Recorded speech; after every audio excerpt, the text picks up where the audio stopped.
Welcome back. I'm Ben Wodecki and I'm here with Gijs from Run.AI. How's it going? It's going pretty well. What an awesome venue we're at It is. right It's now. a bit warm for me in a three-piece, so I envy your t-shirt right now. Yes. So talk to us a little bit about what you guys do at Run. Sure. So Run.AI delivers a platform, and a platform that's really focused around the AI workloads.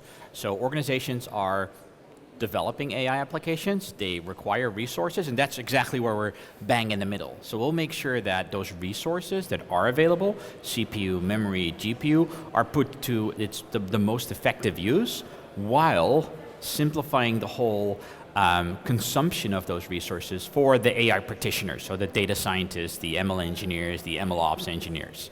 So simplifying that process is something that a lot of brands are really trying to emphasize. They're implementing now, but when they're implementing, they're finding that they're spreading themselves too far, and that's where you guys come in.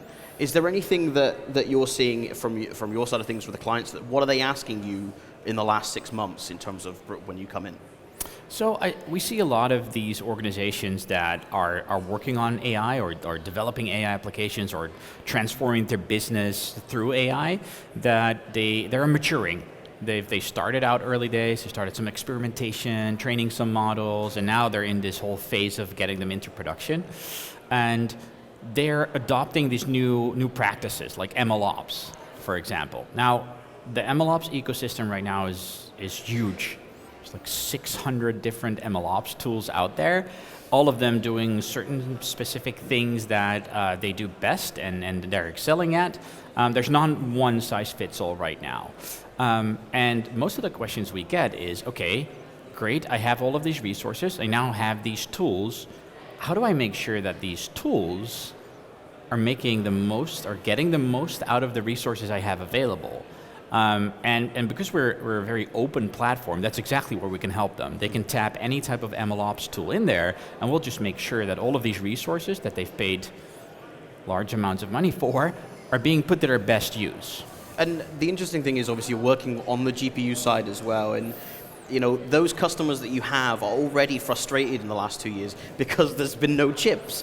The chips are, and now the Korean truckers are on strike, so it's everything micro and macro issues are compounding the chip sector.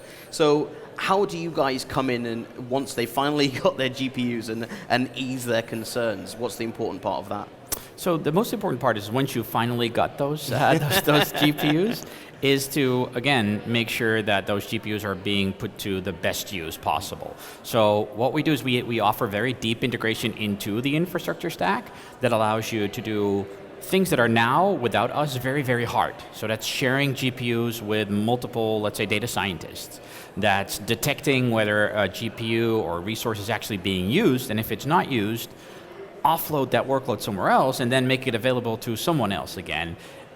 But the most importantly is automating that whole process. So whenever a data scientist, an ML engineer, an MLOps engineer requires resources, the system will make sure they get it with all of the control and visibility, the things that people expect from a platform like us, built in. So we give them control over how resources are being used and shared across an organization. We give them visibility into how they're being adopted and if they're being adopted. And then we simplify the consumption for the end users, making sure that every GPU out there, which is a very expensive resource, is being used. I jokingly say the most expensive GPU in the world is an idle GPU because it's paid for, but it's not being used. It doesn't deliver value. And that's also not very green, right? It's like if you have all of these resources up and running, you need to make sure that they're being put to their best use.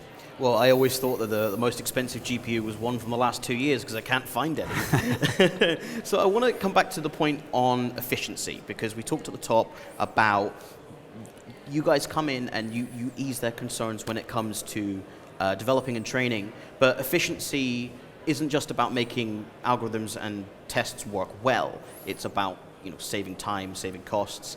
How important is it, given the ongoing climate crisis and increasing costs on businesses, that you get that efficiency evolved and sustainable as well?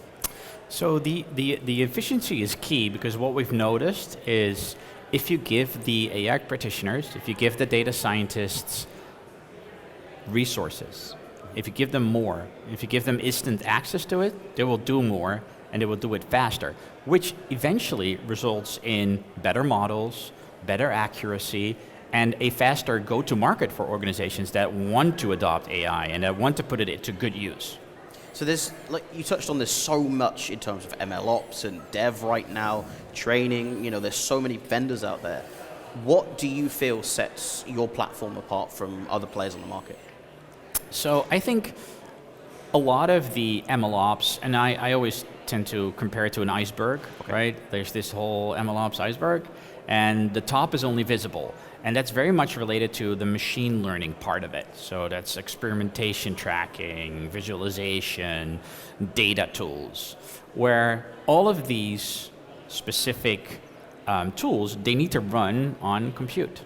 I see our platform really as that foundation, that layer that keeps that iceberg up, keeps it stable, and makes sure that every single tool that you adopt, whether you pick 10 or 1 or 4, will get to those resources when they need it. So I consider ourselves a foundational layer within that whole MLOps ecosystem, because we basically translate the needs of the MLOps tools that are very ML focused to more of the ops part of it, down the stack. So a lot of the tools right now operate up the stack.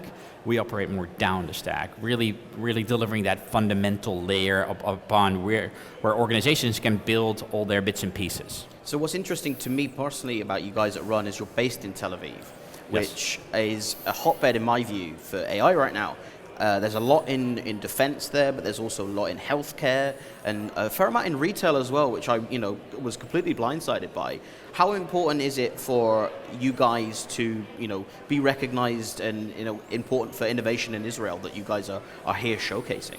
Well, like you said, Israel is a hub. Yeah, it's where it's many smart people. I think coming out of Israel, that's very much a benefit. I think if you look at the AI startups, it's huge, both from an MLOps perspective, as in actual organizations adopting and delivering AI-based applications.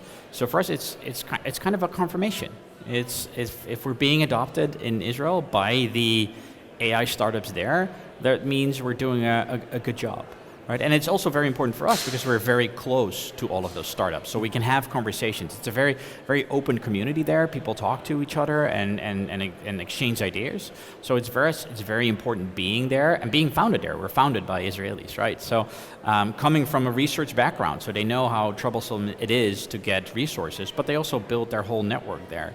So for us, it's very, very important being in Tel Aviv, being in Israel, and being close to those cutting edge, bleeding edge startups. So you're here in London at the AI Summit in London, obviously.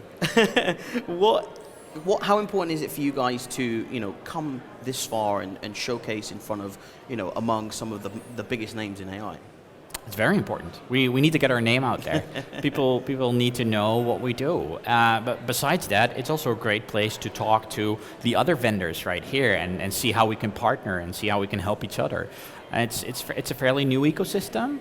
AI has been around for many years, but like the whole MLOps ecosystem and the way organizations adopt it and the acceleration that they're going through is like changed over the last 5 years. So it's very important for us to, one, partner with the right vendors, and that's a great opportunity here because there's loads of vendors out there, and also make sure that we tell everyone that if you want to build that foundation for AI in your organization and you want the right match between resources and tools and data scientists, there's only one player, that's RunAI. Of course, that's we need to evangelize that. Of course. So just finally, what can we and the audience out there expect from Run over the next 12 months as we look forward to next year's event?